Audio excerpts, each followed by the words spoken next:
Hi, so nice to see you again. Thanks for Hi. stopping in. Absolutely. Thank you for having me again. For sure. So I just want to I start off every session the same way. I just want to mention the confidentiality again. Get it out of the way, get it right off the bat. We have patient confidentiality as long as you don't plan to hurt yourself or others. So as long as you recognize that, we can move on. Absolutely. And just double checking with you again. Pronouns are he, him. Yes. Fabulous. Okay. And let's get into the nitty gritty about why you're here. Having some struggles and some issues with some money problems, and I'm stressed about it, and it seems to be an itch that I can't scratch all the time, and it's always on my mind. Absolutely. Okay.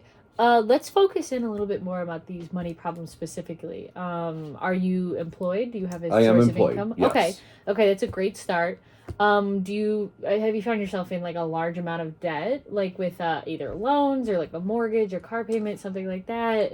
A lot of too much that's all of a sudden gotten very overwhelming, where it seems as if everything just disappears out of the checkbook all the time. Right. Okay. Absolutely. And never make any headway with things. I am no real chances for overtime and poor habits, I guess. Yeah, absolutely. Okay. So I'm by no means a financial advisor, but I feel Understand. like a great start to this would be kind of identifying your spending habits. And if I remember correctly, you do have a wife, so identifying her spending habits by chance and kind of getting down to the bottom of where all the money's going, even if it ends up being bills or if it ends up being maybe some unnecessary spending. So I feel like we could get down to the bottom of the beginning, Right. so that we could tackle this head on. Right. And from your family dynamic, I assume that you probably don't have the availability for a second job, whether that be a time constraint or a mental constraint. A little of both, correct. Absolutely. Okay, so we'll work with what we've got, and we'll move on from there. Just to kind of get to like the specifics of it, I want you to imagine that like you go to bed tonight, and when you wake up, all of your problems are gone. What kind of things would you notice when you wake up that have changed for the better? I think the nicest thing would be just a general freedom of not having to look at my checkbook before I go grab lunch, or knowing that I can put gas in the car and don't have to kind of struggle and baby it until Friday when I get paid. Right, absolutely. We're not counting the pennies out of the change jar. Exactly, looking through the couch cushions and stuff. You're right. So I would consider that kind of like you have a little bit of a surplus. After all of your bills and everything are paid, you still have a livable surplus. Would you agree with that? I think so. Okay, absolutely. Do you recognize anything else that may have changed that is the first thing on your mind where you get to take a deep breath that you don't have to worry about it anymore?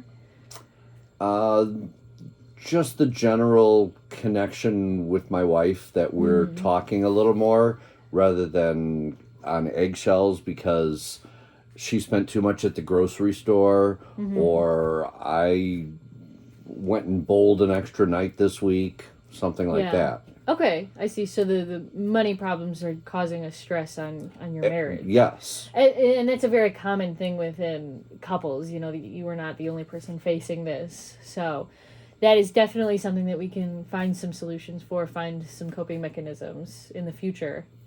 So now that we've kind of identified some things, gotten a little bit more specific, what are some goals that you'd like to come of this while you're in therapy?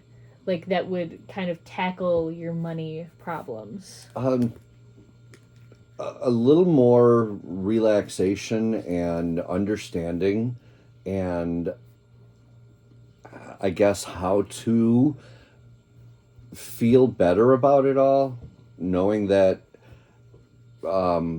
everything eventually will be okay. To be able to have better conversations.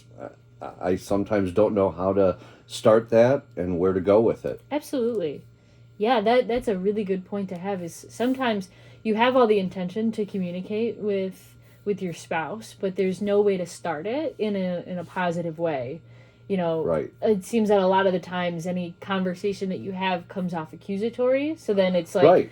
you're on a defense or an offense, and then nothing's getting done because you're not having a conversation. You're Because standing I'm up for stressed yourself. when I see something and I jump to conclusions about it too Right. fast. Yeah, absolutely. Yeah, that's a really big one, and I feel like reducing the anxieties of the situation is a really, really big thing that we should focus on. I would love that. So, you're going through the therapy. We're going back and forth on this, and how do you feel your life's gonna be different once we've completed our sessions, and you feel that you're in a space that you can say like therapy has done its job, and I can step away from this? How do you feel your life is gonna be different? I think it would be, as you mentioned, with if I woke up and everything was good, I would have that deep breath, relaxing feeling. So just another like reducing the anxiety of the situation and Yes. being able to focus on things that you enjoy. Yes. Okay. Do you have any like savings or anything right now, or is that something that you would maybe at some point like to No, build up? that'd be the thing that we'd love to be able to take care of what we've got Right. going on and save some things, and that's some more stress is Absolutely. if a car breaks down, I don't have anything saved up as an emergency type fund. Yeah. So it seems like we're kind of living like paycheck to paycheck right now. Absolutely. Is your wife also employed? She is. Okay, so it's the combined income is not making all the ends meet as though we would realistically like it to. Correct. Okay. I don't have a good budget together with my wife. We're not on the same page with Yeah, things. absolutely. For our next session, I would love if you'd be comfortable bringing maybe like a list of things that you've spent throughout like the past few weeks. And maybe we can identify just with you specifically, maybe some things that you felt was a necessity versus something that you just like really felt you wanted.